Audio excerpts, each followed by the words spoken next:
What's up mes petits cognos, j'espère que vous allez bien. Aujourd'hui, on se retrouve comme vous avez pu le voir dans le titre de la vidéo pour une vidéo un peu coup de gueule. Car oui, moi aussi j'ai le droit de faire des coups de gueule.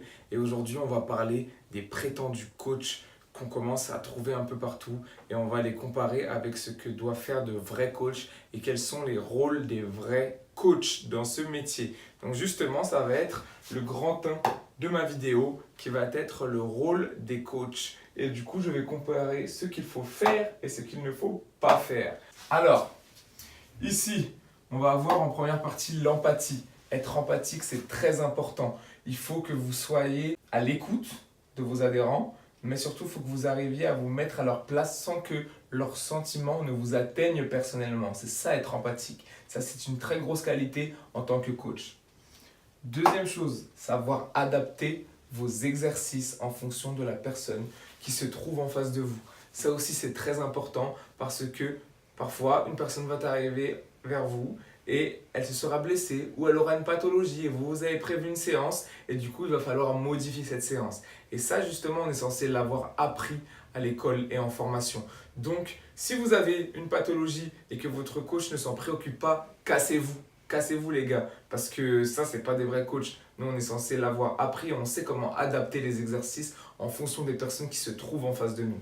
Troisième chose, motiver. Il faut savoir motiver les personnes qui sont en face de nous, mais pas motiver dans le sens « allez, vas-y ». Non, motiver les personnes à sortir de leur zone de confort parce que en face de vous, vous avez des personnes qui généralement sont sédentaires. Donc, ils sont habitués à être assis au boulot, à prendre la voiture ou les transports en commun. Et du coup, qui sont souvent justement dans ce qu'on appelle leur zone de confort. Donc vous, il faut qu'avec vos mots, vous arriviez à les faire sortir de leur zone de confort et à les pousser. Et du coup, ils seront contents parce que grâce à vous, ils auront réussi à faire une chose que sans vous, ils n'auront pas faite. Quatrième, accompagner.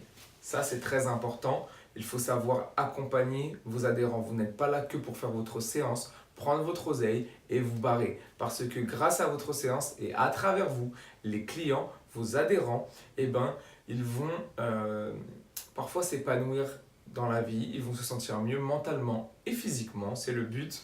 Et du coup, vous allez leur être d'une grande aide pour ça. Donc, il faut savoir accompagner vos pratiquants, être à l'écoute de vos pratiquants. Ça, c'est très, très important. Cinquième chose, se dépasser, qui rejoint motiver les gens. Il faut que vous arriviez à faire que vos adhérents, vos élèves se dépassent, mais pas jusqu'à la limite. Le but, c'est pas qu'ils se blessent, c'est qu'ils se dépassent et qu'ils fassent des choses qu'eux-mêmes n'auraient pas pensé faire. Ça, c'est très important. Donc, il faut trouver la limite, justement, il faut bien connaître vos adhérents, il faut avoir fait un bilan juste avant et il faut que vous arriviez à les amener à cette fameuse limite sans qu'ils ne se blessent. Et dernière chose, être à l'écoute. J'ai mis des points d'exclamation parce que ça, c'est très important. Soyez à l'écoute des gens que vous avez en face de vous.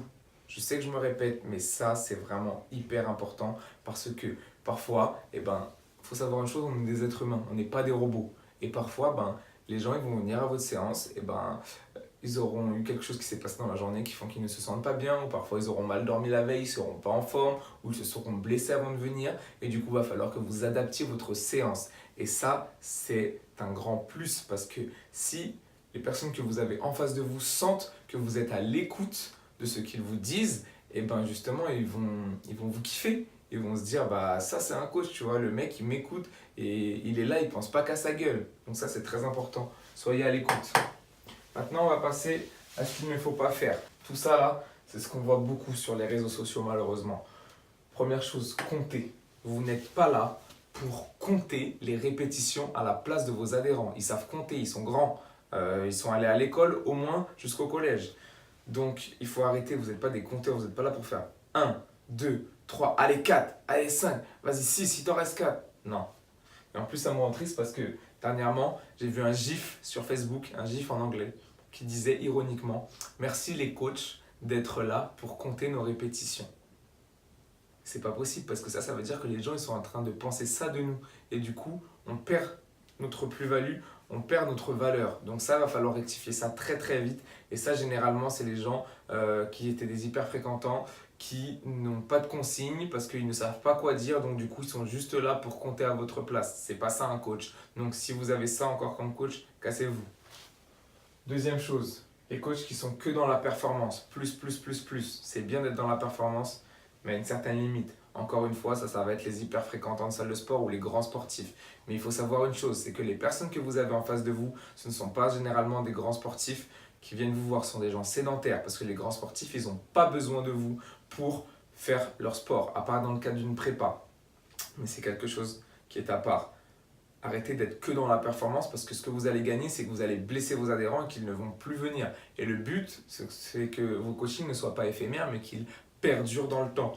Donc, on n'est pas là pour, par exemple, vous connaissez tous ces exemples-là, les coachs qui pensent qu'il faut pousser que du lourd, parce que si on ne pousse pas lourd, c'est qu'on a fait une mauvaise séance et qu'on ne s'est pas entraîné. Ça, c'est zéro. Troisième chose, ça aussi, ça me sidère, les coachs qui sont là, selfie vidéo pendant leur entraînement. Allez, vas-y, fais tes squats. Allez, pousse. Nègre, what? T'es sérieux là ou quoi? Ouais, il faut faire des vidéos pour montrer ton travail, mais dans ce cas-là, faites comme moi je fais. Demandez à quelqu'un qui est dans la salle, de vous prendre en vidéo, vous, avec votre élève. Et ça, justement, ça va vous donner de la plus-value, ça va vous donner de la valeur ajoutée parce que les gens, ils vont voir ce que vous faites comme boulot. Ils vont voir que vous donnez des consignes et ils vont écouter. Et ça va sûrement leur donner envie d'aller vers vous. Alors que si vous faites un selfie vidéo, bah, vous n'avez rien compris à part que vous êtes égocentrique, vous pensez qu'à vous. Et en plus de ça, si votre adhérent il fait mal son exercice, vous n'allez même pas pouvoir le corriger et il risque de se blesser. Et ça rejoint la dernière chose, ne soyez pas égocentrique, ne soyez pas là que pour vous, pour montrer que vous êtes le meilleur et que vous avez les meilleurs programmes, etc. Il n'y a pas de meilleur programme, il n'y a pas de meilleure école, ok? Il faut savoir écouter, il faut savoir prendre le bon et le mauvais. Et une chose encore, si vos adhérents viennent et qu'ils ne peuvent pas faire le programme que vous avez prévu de faire, ne le prenez pas mal. On est des humains, on n'est pas des robots encore une fois. Donc parfois ça peut arriver. Donc ne pensez pas qu'à vous et ne regardez pas que votre nombril. Ok, maintenant qu'on a vu les rôles du coach, on va aborder les diplômes. Parce qu'il faut savoir qu'un coach, en France en tout cas, ça doit avoir des diplômes. C'est pas parce qu'il a 15 000 followers sur Instagram qu'il est coach, ok? Parce qu'il y a des gens qui s'autoproclament coach. Et pour moi, c'est pas sérieux parce que, en fait, un coach, ce que vous lui donnez votre santé. C'est comme vous n'iriez pas voir un boucher pour vous faire une opération, ok? Il y a des chirurgiens pour ça, qui ont fait des années d'études. Et ben c'est pareil, les coachs, nous, on a fait des années d'études. On va pas dire à quelqu'un de faire un exercice juste parce que on l'a fait nous-mêmes. C'est pas parce que ça a marché sur nous que ça va marcher sur vous. Et là, ce que vous allez faire, vous, pratiquant, vous allez donner votre santé dans les mains d'une personne. Et ça ne se prend pas à la légère, d'accord? Donc, écoutez bien ça. Pour être coach, il y a 3 manières. La première, la plus générale, c'est passer une licence STAPS. Une licence STAPS, ça se fait sur 3 ans. Mais attention, c'est général parce que ça va toucher à tous les sports. Donc les gens qui sont en STAPS et qui souhaitent faire comme métier coach sportif, être éducateur sportif, parce que éducateur sportif c'est le vrai terme, il va falloir sûrement que vous fassiez une petite formation derrière pour pouvoir être bien spécialisé dans le domaine, parce que sinon vous allez arriver sur le terrain et vous allez être un peu perdu. Ok? Donc voilà pour les STAPS. La deuxième chose, le DOS métier de la forme, qui est le diplôme que moi j'ai passé. C'est un diplôme qui se fait sur 2 ans. Il faut avoir le bac pour passer les examens. C'est un diplôme universitaire et qui est donc reconnu à l'international. Vous pouvez bosser partout avec. Donc, il faut savoir qu'il y a des tests de sélection, comme le BPGEPS. Pendant 2 ans, vous allez apprendre les cours collectifs, vous allez apprendre la musculation, le fitness, l'anatomie, la physio, etc. Et c'est vraiment spécialisé fitness et musculation. Voilà, la troisième chose est celle que tout le monde connaît pour être coach, le diplôme que tout le monde connaît, c'est le BPGEPS. C'est une formation qui se fait généralement en 10 mois et on n'a pas besoin d'avoir le bac pour s'y inscrire. Comme pour le DUST, vous avez des examens d'entrée, d'accord? Parce qu'il y a 15 000 formations de BPGEPS et il y a plusieurs organismes qui proposent de vous former pour avoir votre BPGEPS. Il faut savoir que un BPGEPS, ça se fait en 10 mois. Un DUST métier de la forme, ça se fait en 2 ans.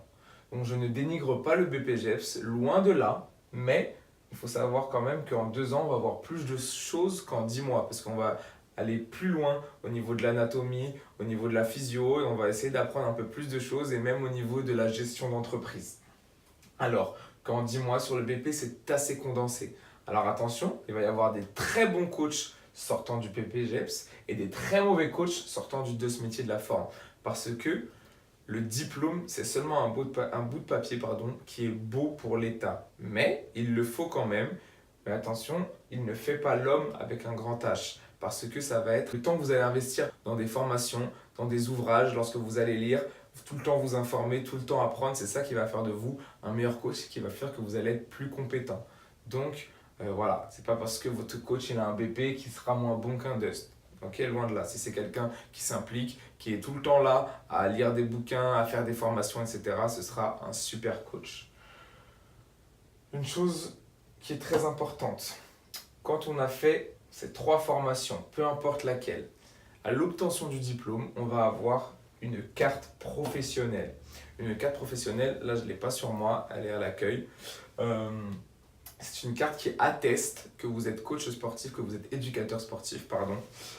Et du coup qui peut vous être demandé lors de contrôles des personnes qui s'occupent justement de contrôler que vous êtes bien un professionnel et que vous n'êtes pas un charlatan. Donc vous, les clients, les élèves, les pratiquants, quand vous prenez un coach, vous êtes dans le droit de lui demander sa carte pro. Et je dirais même que vous êtes dans le devoir de le lui demander. Pourquoi? Parce que comme je l'ai dit avant, vous lui donnez votre santé. Donc, si vous lui demandez qu'il commence à bégayer ou qu'il le prend mal, cassez-vous. Parce que quelqu'un qui a sa carte pro, il n'est pas censé le prendre mal qu'on le lui demande. C'est comme quand vous passez votre permis. Quand la police vous arrête pour vous demander vos papiers, vous avez votre permis, vous n'êtes pas stressé, vous n'êtes pas gêné, vous vous en battez les steaks, quoi. Vous lui donnez votre permis, vous savez que vous êtes en règle. Et bien là, c'est pareil. Votre coach, vous lui demandez sa carte pro et il doit vous la présenter. S'il ne l'a pas, demandez qu'il vous la présente la prochaine fois. Mais en tout cas, il est obligé de vous la présenter. C'est de votre droit au niveau de la loi. Et c'est super important parce que, 3e fois que je le dis, vous lui donnez votre santé entre ses mains. Et la santé, c'est ce qu'on a de plus cher au monde. Et dernière chose pour clôturer la vidéo, les prix.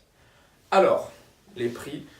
Ça, c'est quelque chose qui me rend assez dingue parce que on va voir parfois des coachs qui proposent des séances à 20 voire 30 euros de l'heure.